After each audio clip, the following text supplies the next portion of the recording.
Hey guys, welcome back to Vaghel cinema. आज हम आपके लिए अनफ्रेंडेड डार्क वेब मूवी को एक्सप्लेन करने के लिए आए हैं। ये मूवी कुछ दोस्तों की है जो कि किसी तरह डार्क वेब के चंगुल में फंस जाते हैं और डार्क वेब के लोग धीरे धीरे उनको एक एक करके मारने लगते हैं। मूवी की शुरुआत में हमें मतायस को दिखाया जाता है। वो अपने लैपटॉप में अपने अकाउंट को लॉगिन करके पपाया नाम की एप्लीकेशन को खोलता है जो कि उसने हाल ही में बनाई थी। पपाया एक टाइप की एप्लीकेशन है जो उन लोगों के लिए काम करती है जो कि सुन और बोल नहीं सकते। मतायस की गर्लफ्रेंड अमाया भी उनमें से एक ही थी। ये एप्लीकेशन आपकी वॉइस रिकॉग्नाइज करके उसको साइन लैंग्वेज के एक छोटी सी वीडियो में कन्वर्ट कर देती है, जिसको वो लोग जो कि सुन और बोल नहीं सकते आसानी से समझ सकते हैं। मतायस ने इस एप्लीकेशन को हाल ही में बनाया था, इस वजह से उसकी गर्लफ्रेंड अमाया को भी इसके बारे में ज़्यादा जानकारी नहीं थी। और जैसा कि अब यह एप्लीकेशन पूरी तरह से बन चुकी थी तो मतायस अपनी गर्लफ्रेंड अमाया को इसके बारे में बताने के लिए फेसबुक से लॉगिन करके उसको वीडियो कॉल करता है। मगर शुरुआत से ही जब भी हम देखते हैं कि मतायस किसी भी नई जगह लॉगिन करता है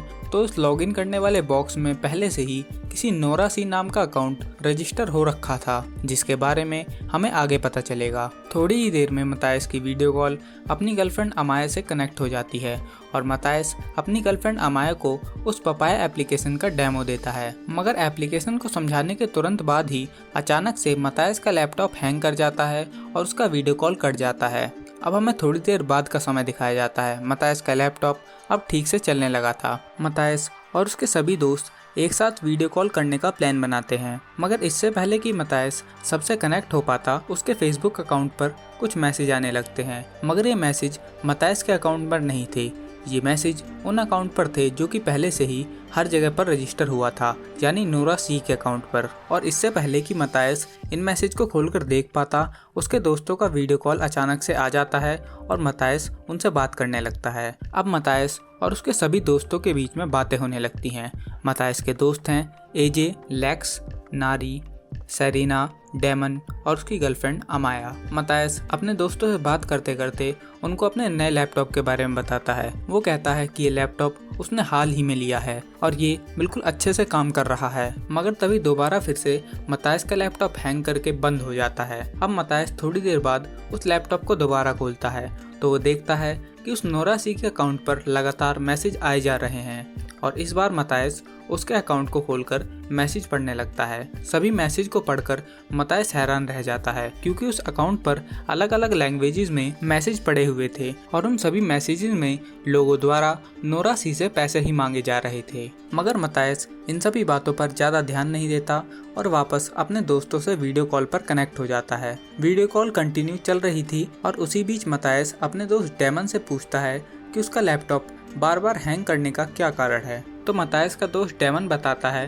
कि ये अक्सर हार्ड ड्राइव के पूरी तरह से भर जाने की वजह से होता है। अगर तुम इसको क्लीन कर लोगे तो यह ठीक हो जाएगा। और उसके बाद मतायस का दोस्त उसे एक डिस्क क्लीनर ऐप का भी लिंक देता है। अब मतायस उस डिस्क क्लीनर ऐप को डाउनलोड करके उसको रन करता है तो उसे पता चलता है कि उसके लैपटॉप में लगभग 1 TB का स्पेस किसी अनटाइटल्ड फोल्डर ने पूरी तरह से घेरा हुआ है और उस फोल्डर की सभी फाइल्स पूरी तरह से हिडन है। अब मतायस दोबारा अपने दोस्त डेमन से पूछता है कि हिडन फाइल्स को कैसे खोला जाए। तो मतायस का दोस्त डेमन उसको कमांड लिखकर भेज देता है, जिस वजह से मतायस आसानी से उन हिडन फाइल्स को खोल लेता है। मतायस देखता है कि उस अनटाइटल्ड फोल्डर में बहुत सारी वीडियो हैं और इसी बीच वीडियो कॉल में मतायस का दोस्त एजे उसको वापस बुला लेता है क्योंकि एजे अपने सभी दोस्तों को अपने नए स्पीकर्स दिखाना चाहता था जो कि उसने हाल ही में खरीदे थे। वो बताता है इनकी आवाज़ बहुत ज़्यादा लाउड और क्रिस्पी है। हम इन स्पीकर्स की बात को इतना महत्व इसलिए दे रहे हैं क्योंकि इनका रोल आगे की कहानी में बहुत ज़्यादा इंटरेस्टिंग है। मतायस के दोस्त एजे के बाद नारी और सेरिना उनके सामने एक सीक्रेट खोलते हैं। वो दोनों कहती हैं कि हम दोनों आपस में रिलेशनशिप में हैं, मगर इसके बारे में उनके पेरेंट्स को पूरी तरह से नहीं पता क्योंकि नारी के पेरेंट्स इस बात को एक्सेप्ट नहीं कर पाएंगे और शायद से सेरिना की मॉम इस बात को एक्सेप्ट कर भी लें। मगर सेरिना इसके बावजूद भी अपनी मॉम को यह बात नहीं बताना चाहती क्योंकि उसकी मॉम हॉस्पिटल में एडमिट है। आप इस बात को भी ध्यान में रखें कि उसकी मॉम की तबीयत बहुत ज़्यादा खराब है। मगर इस पूरी कहानी के बीच अब भी लगातार मतायस को फेसबुक पर नोरा सी के अकाउंट से मैसेज आ रहे थे, मगर इस बार मतायस से रुका नहीं जाता और जिस अकाउंट से मैसेज आ रहे थे यानी एरिका ड्यून को मतायस पूछ लेता है कि तुम कौन हो। तो उधर से एरिका मैसेज करती है कि मैं वही हूँ जिसका लैपटॉप तुमने चुराया हुआ है। इस मैसेज को पढ़कर मतायस थोड़ा शॉक हो जाता है और वो कहता है कि ये लैपटॉप उसने चुराया नहीं है। मगर उधर से मैसेज आता है कि मुझे पता है कि तुम झूठ बोल रहे हो और मैं एरिका नहीं बल्कि नोरा सी हूँ।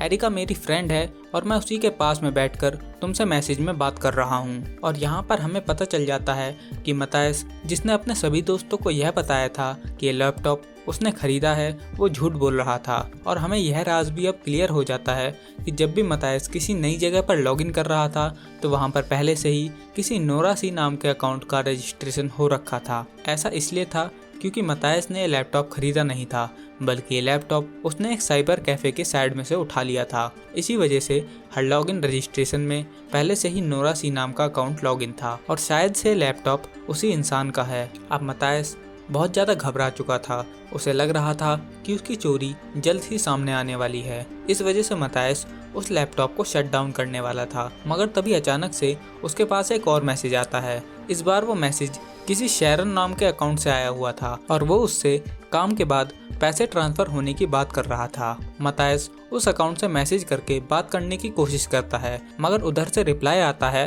कि मैं यहाँ पर नहीं बल्कि रिवर नाम की एप्लीकेशन पर बात करूँगा। अब मतायस देखता है कि उसके लैपटॉप में रिवर नाम की एप्लीकेशन पहले से ही इंस्टॉल्ड है। मतायस उस एप्लीकेशन को खोलता है तो उसमें अजीब सा एक एनिमेशन चलने लगता है जिसमें एक बोट रिवर टनल में जा रही होती है। अब मतायस इस एप्लीकेशन के बारे में अपने दोस्त डेमन से भी पूछता है, मगर डेमन को भी इस एप्लीकेशन के बारे में कोई जानकारी नहीं थी। इस वजह से वो मतायस से अपनी स्क्रीन शेयर करने के लिए कहता है। अब मतायस अपनी कंप्यूटर स्क्रीन को अपने सभी दोस्तों को शेयर करता है। थोड़ी देर तक उसको देखने के बाद डेमन बताता है कि ये एप्लीकेशन डार्क वेब पर यूज़ होती है, जो कि लगातार अपना आईपी एड्रेस बदलती रहती है ताकि उनको कोई ट्रेस ना कर सके। डार्क वेब के बारे में सुनकर मतायस अब अपने दोस्तों को बता देता है कि ये लैपटॉप उसने खरीदा नहीं है, बल्कि ये लैपटॉप उसने एक साइबर कैफ़े के साइड में से उठाया था। इस बात को सुनकर मतायस के दोस्त भी हैरान रह जाते हैं कि मतायस ऐसा काम भी कर सकता है। इस वजह से उसके सभी दोस्त कहते हैं कि तुम सारी बातों को शुरुआत से बताओ। अब मतायस अपने सभी दोस्तों को शुरुआत से आखिर तक की कहानी बताता है और उसके बाद अपने सभी दोस्तों को उन वीडियोस को भी दिखाता है जो कि अनटाइटल्ड फोल्डर में पड़ी हुई थी। वीडियोस को दिखाने के बाद मतायस अकाउंट नाम के फोल्डर को खोलता है और वहां पर हमें बहुत अलग अलग टाइप के ट्रांजैक्शंस दिखाए जाते हैं और उन ट्रांजैक्शंस को मतायस के दोस्त डेमन और एजे जब कैलकुलेट करते हैं तो उन्हें पता चलता है कि उस अकाउंट में इस समय लगभग $10 मिलियन पड़े हुए थे। और अब अचानक से मतायस के पास रिवर एप्लीकेशन से मैसेज आता है और उस मैसेज में पूछा हुआ होता है कि क्या पैसे पहुंच गए। मतायस उनसे मैसेज में ही रिप्लाई करता है कि हाँ, पैसे पहुंच चुके हैं। और इसके बाद मतायस उनसे पूछता है कि ये पैसे किस काम के लिए हैं। तो उधर से मैसेज आता है कि ये पैसे ट्रीफिनेशन के लिए हैं। ट्रीफिनेशन के बारे में किसी को कुछ पता नहीं होता। इस वजह से वो लोग गूगल पर इसके बारे में सर्च करते हैं, मगर जैसे ही सर्च के रिजल्ट्स उन सब के सामने आते हैं, मतायस और उसके सभी दोस्त बहुत ज़्यादा डर जाते हैं, क्योंकि ट्रीफिनेशन एक ऐसी प्रोसेस होती है जिसमें किसी भी इंसान के स्कल में एक बड़ा सा छेद किया जाता है। ये सब देखने के बाद मतायस उस रिवर नाम की एप्लीकेशन को बंद कर देता है। मगर मतायस का एक दोस्त एजे, जो कि डार्क वेब में थोड़ा बहुत इंटरेस्टेड था, वो अचानक से मतायस से कहता है कि वो उन वीडियोस में से सबसे लेटेस्ट वीडियो को प्ले करे। सभी दोस्त उसको मना करते हैं, मगर इसके बावजूद भी वो मतायस पर जोर डालता है और मतायस भी उस वीडियो को प्ले कर देता है। वो वीडियो डार्क वेब की थी जिसमें दिखाया गया था कि किस तरह लोगों को अलग अलग जगहों पर बंद किया गया है। उसमें लोगों को बांधने के लिए जंजीरों तक का इस्तेमाल किया गया था। अब मतायस एक एक करके बहुत सी वीडियो चला चुका था। अब मतायस के सामने एक और वीडियो आती है जिसमें एक लड़की आराम से अपने कमरे में सो रही थी और अचानक से उसके कमरे में एक इंसान आता है। उस आदमी का चेहरा भी उस वीडियो में कैप्चर हो जाता है। उस वीडियो को देखने के बाद मतायस की दोस्त नारी कहती है कि शायद से यह वीडियो एक सैंपल की तरह है, जिसमें यह बताया गया है कि वो लड़की उनसे कुछ कदम की दूरी पर है और जैसे ही उन्हें पैसे ट्रांसफ़र किए जाएंगे वो उस लड़की को किडनैप कर लेंगे। मगर तभी मतायस के पास अचानक से अपनी गर्लफ्रेंड अमाया का वीडियो कॉल आ जाता है, मगर वो देखता है कि वो वीडियो कॉल अमाया ने नहीं लगाया, क्योंकि अमाया अपने घर का काम कर रही थी। वीडियो कॉल लग जाने के बाद अमाया की एक रूममेट उसको बंद करने के लिए आती है, मगर तभी अचानक से वीडियो कॉल हल्की हल्की ब्लरी होती है और एक आदमी आकर अमाया की रूममेट को किडनैप कर लेता है। मगर अमाया को इस बात की कानो कान खबर नहीं होती, क्योंकि अमाया ना सुन सकती थी और ना ही बोल सकती थी। अब मतायस पूरी तरह से डर चुका था, उसको कुछ समझ में नहीं आ रहा था। तभी उसके पास अमाया के अकाउंट से उसी आदमी का मैसेज आता है। वो कहता है कि उसे उसका लैपटॉप वापस चाहिए। ये मैसेज बाकी मैसेजों से अलग ब्लैक कलर में थे, यानी ये मैसेज सीन होने के बाद ही अपने आप डिलीट हो जाते थे। अब वो किडनैपर मैसेज में ही मतायस से आगे कहता है कि मैं तुम्हारे सभी दोस्तों की बातों को ठीक तरह से सुन रहा हूँ, और अगर तुमने पुलिस को इन्फॉर्म करने की कोशिश की तो मैं तुम्हारी गर्लफ्रेंड अमाया को मार दूंगा। और आगे वो कहता है कि अब तुम अपनी गर्लफ्रेंड को कॉल लगा के यह कहोगे कि वो तुमसे मिलने तुम्हारे घर पर आए, ताकि मैं भी यानी वो किडनैपर भी उसके पीछे पीछे तुम्हारे घर तक आ सके और उस लैपटॉप को वापस तुमसे ले ले। अब मतायस इन सभी बातों को सुन चुका था। मतायस को कुछ ठीक से समझ में नहीं आ रहा था।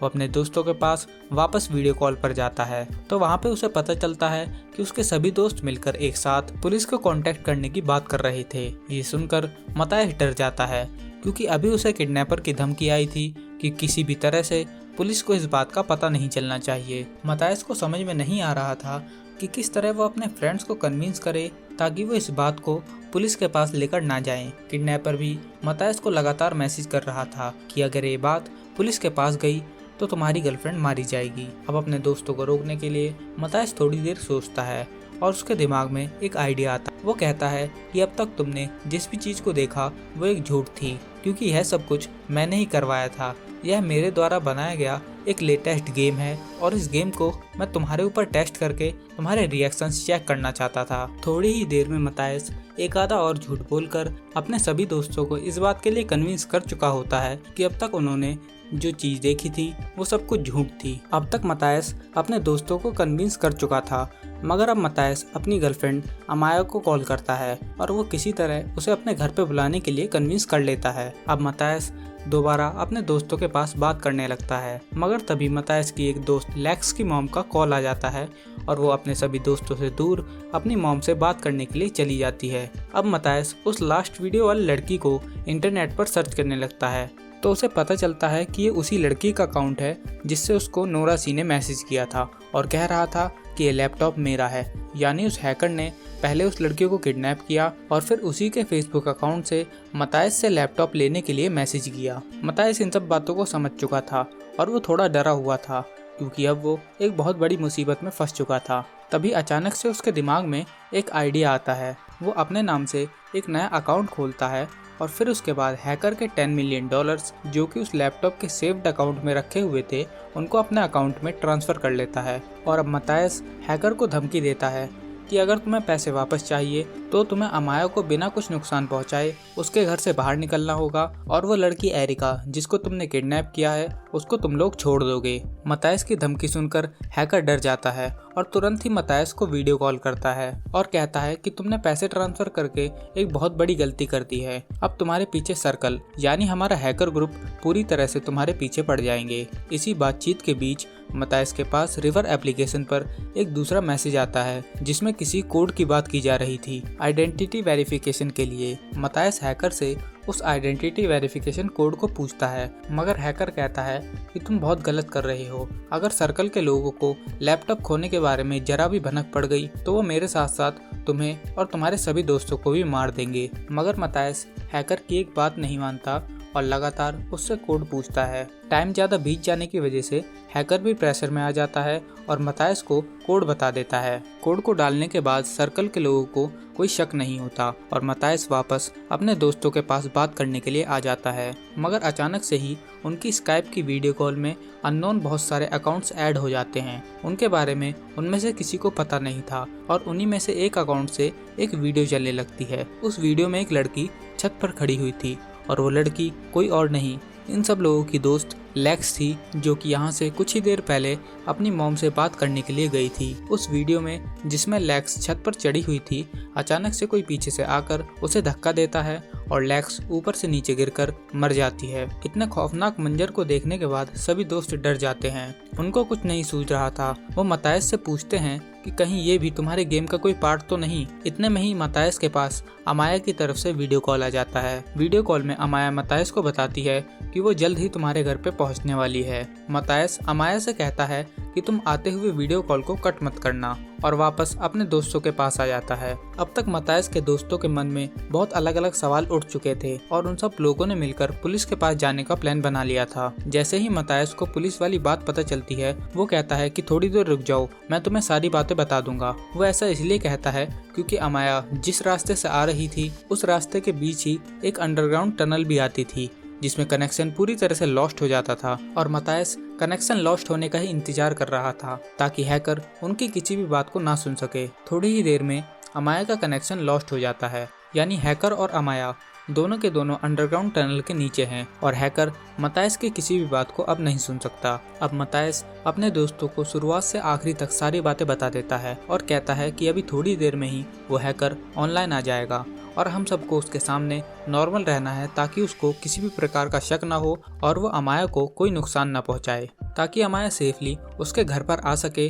और वो हैकर यहाँ से लैपटॉप लेकर चुपचाप चला जाए और ये केस पूरी तरह से बंद हो जाए। मगर इन सब बातों के बीच ही नारी ने अपने एक पुलिस फ्रेंड को कॉल लगा दिया था और उसे अपने घर पर बुला लिया था और वहीं मतायस का दोस्त डेमन उससे उसके लैपटॉप का एक्सेस मांग लेता है ताकि उसे उस लैपटॉप के जरिए कुछ इन्फॉर्मेशन मिल सके। अब सिचुएशन बहुत टेंस हो चुकी थी। जैसे ही अमाया के पास थोड़ी देर के लिए नेटवर्क आता, वो सब लोग नॉर्मल एक्ट करने लगते और जैसे ही नेटवर्क जाता उन सभी के चेहरों पर परेशानी आसानी से देखी जा सकती थी। अब नारी ने जिस पुलिस फ्रेंड को बुलाया था वो उनके घर पर आ चुका था। इस वजह से नारी उस मीटिंग को चुपचाप छोड़ते हुए उससे मिलने चली जाती है। नारी के जाने के बाद उनकी स्काइप मीटिंग में दोबारा एक अकाउंट अचानक से ऐड हो जाता है जो कि पूरी तरह से अननोन था। उस अकाउंट पे एजे की वीडियोस चलने लगती हैं जो कि उसने फेसबुक पर डाली थी। वो अकाउंट एजे की फेसबुक पर पड़ी जितनी भी वीडियोस थी उन सबको कंपाइल करके एक टेररिस्ट नोट बना लेता है। वो नोट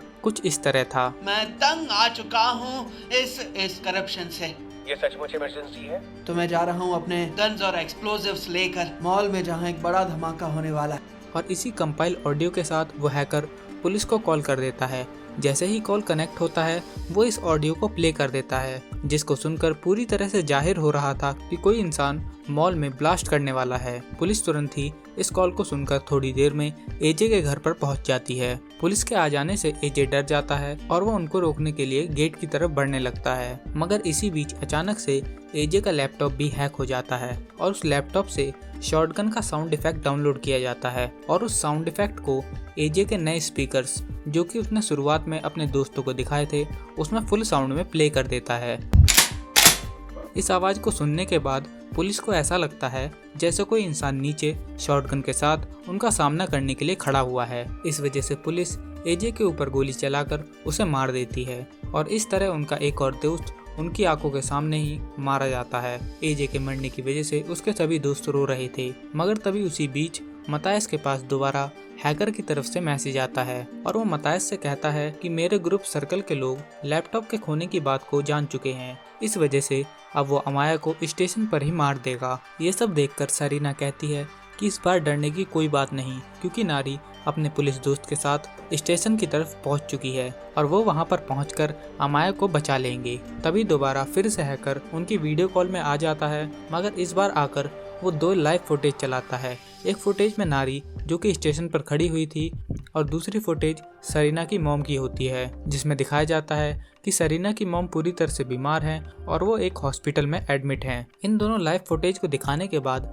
हैकर सरीना से कहता है कि तुम्हें इन दोनों में से एक को चूज करना होगा। इस बात को सुनने के बाद सरीना बहुत ज़्यादा परेशान हो जाती है क्योंकि एक तरफ तो उसकी मॉम थी और दूसरी तरफ नारी जिससे वो प्यार करती थी। इस वजह से उसे समझ में नहीं आ रहा था कि वो क्या बोले और वहीं दूसरी तरफ हैकर अपना काउंटडाउन चालू कर चुका था। काउंटडाउन खत्म होने तक भी सरीना उन दोनों में से किसी को चूज नहीं कर पाती। इस वजह से सर्कल के लोगों के हैकर सबसे पहले नारी की मॉम का ऑक्सीजन सप्लाई रोक देते हैं जिस वजह से उनकी मौत हो जाती है और दूसरे नंबर पे नारी जो कि स्टेशन पर खड़ी हुई थी वहीं पर अचानक से एक आदमी आता है और वो नारी को ट्रेन के सामने आकर धक्का दे देता है जिस वजह से नारी भी मारी जाती है। नारी की मौत के तुरंत बाद ही अचानक से सरीना के घर में एक आदमी घुसता है और वो आदमी सरीना को भी मार देता है। अब एक एक करके मतायस के सभी दोस्त मारे जा चुके थे। उसके पास सिर्फ डेमन और उसकी गर्लफ्रेंड अमाया बची हुई थी। उसको कुछ सूझ नहीं रहा था कि वो आगे क्या करे। उसके सामने उसके सारे दोस्त मर चुके थे। थोड़ी देर ऐसे ही परेशान होने के बाद डेमन मतायस को एक सजेशन देता है। वो कहता है कि तुम अमाया को ढूंढने के लिए रेलवे स्टेशन की तरफ निकल जाओ। वो हैकर मुझ तक नहीं पहुंच सकते क्योंकि मैं देश से बाहर इंग्लैंड में बैठा हूँ। मतायस को डेमन की बात सही लगती है, इस वजह से वो तुरंत ही अपने घर से अमाया को ढूंढने के लिए चला जाता है और अपने उस लैपटॉप को वहीं पे छोड़ देता है ताकि डेमन उस लैपटॉप को ज़्यादा एक्सेस कर सके। मतायस के जाने के बाद अब भी लगातार उनकी स्काइप की मीटिंग में वो अननोन हैकर का अकाउंट जुड़ा हुआ था। डेमन उस हैकर से कहता है कि मैंने ये पूरी लिस्ट निकाल ली है जिसमें सब कुछ लिखा हुआ है कि ये लैपटॉप कहाँ कहाँ गया था और इस लिस्ट की मदद से मैं तुम्हें आसानी से पकड़ लूँगा। डेमन की बात खत्म होने के बाद उस अकाउंट से फोटोशॉप ऐप को खोला जाता है और उसके बाद उस फोटो में जिसमें हैकर का चेहरा दिख रहा था उसे फोटोशॉप से आसानी से मतायस के चेहरे से रिप्लेस कर दिया जाता है और मतायस के घर में अचानक से इंसान एक बॉडी को लेकर आता है और उसे मतायस के घर में रख देता है। इन सब चीज़ों को देखकर डेमन सब कुछ समझ जाता है और मतायस को बताता है ये सब कुछ डार्क वेब के हैकर्स का एक फुल प्रूफ प्लान है। सबसे पहले प्लान में उन्होंने एरिका को किडनैप किया, मगर एरिका के किडनैप का इल्ज़ाम उनके ऊपर ना लगाया जाए, इस वजह से उन लोगों ने तुम्हारे जरिए इस लैपटॉप को हमारे बीच में भेजा गया और अब फोटोशॉप की मदद से उस किडनैपर के चेहरे पर तुम्हारा चेहरा फिट कर दिया गया है ताकि सारा इंजाम तुम्हारे ऊपर डाला जाए और आखिर में एरिका की बॉडी को भी तुम्हारे घर पर रख दिया गया ताकि तुम्हारे बचने की कोई गुंजाइश ना हो। वो सब लोग चाहते थे कि हम इन सब चीज़ों को अपनी इच्छा से करें और आसानी से उनके जाल में फंस जाएं। डेमन की बात खत्म होने के बाद ही अचानक से मतायस के लैपटॉप पर पपाया नाम की एप्लीकेशन खुलती है। ये वही एप्लीकेशन है जिसको हमने शुरुआत में देखा था, जो कि मतायस ने ही अपनी गर्लफ्रेंड अमाया से बात करने के लिए बनाई थी। उस पपाया एप्लीकेशन की मदद से एक वीडियो मैसेज बनाया जाता है और फिर उस मैसेज को अमाया के पास सेंड किया जाता है। उस मैसेज में लिखा था कि मैंने अब लोकेशन चेंज कर दी है और अब तुम्हें मेरे घर पर ना आकर एक बिल्डिंग में आना है। अमाया को भी ये लोकेशन मिल जाती है और वो चुपचाप उस बिल्डिंग में चली जाती है, मगर वहाँ पर अमाया के साथ भी बुरा होता है और वो डार्क वेब के लोग अमाया को भी मार देते हैं। अब अमाया भी मर चुकी थी। अमाया के बाद अब डेमन का नंबर था। वो डार्क वेब ग्रुप के लोग अब डेमन के पास भी पहुँच जाते हैं, जो कि उन सबसे दूर इंग्लैंड में बैठा हुआ था। वहाँ पर जाकर वो लोग डेमन को फांसी से लटकाकर मार देते हैं और उसके लैपटॉप पर एक अपॉलॉजी लेटर लिखते हैं जिसमें लिखा होता है कि मैंने और मेरे दोस्तों ने एक बहुत खतरनाक क्राइम किया है। इस क्राइम की पूरी जिम्मेदारी मैं और मेरे सभी दोस्त लेते हैं और इसी वजह से मैं अपने आप को फांसी लगा रहा हूँ और सारी घटना का इंजाम मैं अपने सर पर लेता हूँ। और पास्ट में मेरे और मेरे दोस्तों द्वारा जितने भी क्राइम किए गए हैं उन सभी के वीडियोस मेरे कंप्यूटर में पड़े हुए हैं। इस तरह से मतायस का आखिरी दोस्त डेमन भी मर जाता है। अब हमें मतायस को दिखाया जाता है। उसके फ़ोन में एक नई स्क्रीन खुलती है जिसमें एक पोल होता है कि मतायस को जिंदा रहना चाहिए या नहीं। और वहीं दूसरी तरफ मतायस के घर में जिस बॉडी को रखा था यानी एरिका की बॉडी को, उसको होश आ जाता है। वो कंप्यूटर के सामने बैठी हुई थी। वो कंप्यूटर में अपने आप को देखती है कि उसके सर पर एक बैंडेज लगी हुई है और जैसे ही वो बैंडेज हटाती है हमें दिखता है कि उसके सर में एक बहुत बड़ा होल है, जो कि ट्रीफिनेशन की प्रोसेस के जरिए डार्क वेब के लोगों द्वारा ही किया गया था। अब उस पोल के वोटिंग रिजल्ट भी आ जाते हैं जिसमें पूछा गया था कि मतायस को जिंदा रहना चाहिए या नहीं। लगभग 80% वोट इसी बात के आए थे कि मतायस को मर जाना चाहिए। जैसे ही रिजल्ट डिक्लेयर होता है अचानक से एक गाड़ी आती है और साइकिल पर बैठे मतायस को उड़ाकर चली जाती है और इस तरह से मतायस को भी मार दिया जाता है। अब इस पूरी घटना के बाद हमें एक नई स्क्रीन दिखाई जाती है जिसमें हमें पता चलता है कि जो हम शुरुआत से देख रहे थे उन सभी चीज़ों को डार्क वेब के ऊपर लाइव स्ट्रीम पे दिखाया जा रहा था। बहुत से लोग इनके ऊपर पैसा लगा रहे थे और जिन जिन कैरेक्टर के ऊपर जितना ज़्यादा पैसा लग रहा था उन्हीं को जल्द से जल्द मार दिया जाता था। और इस तरह हमने इस मूवी में देखा कि किस तरह से मतायस और उसके दोस्त सिर्फ एक लैपटॉप के चक्कर में इतनी बड़ी मुसीबत में फंस गए थे और इस वजह से ही उन लोगों को अपनी जान गंवानी पड़ी। और यहाँ पर यह मूवी ख़त्म हो जाती है।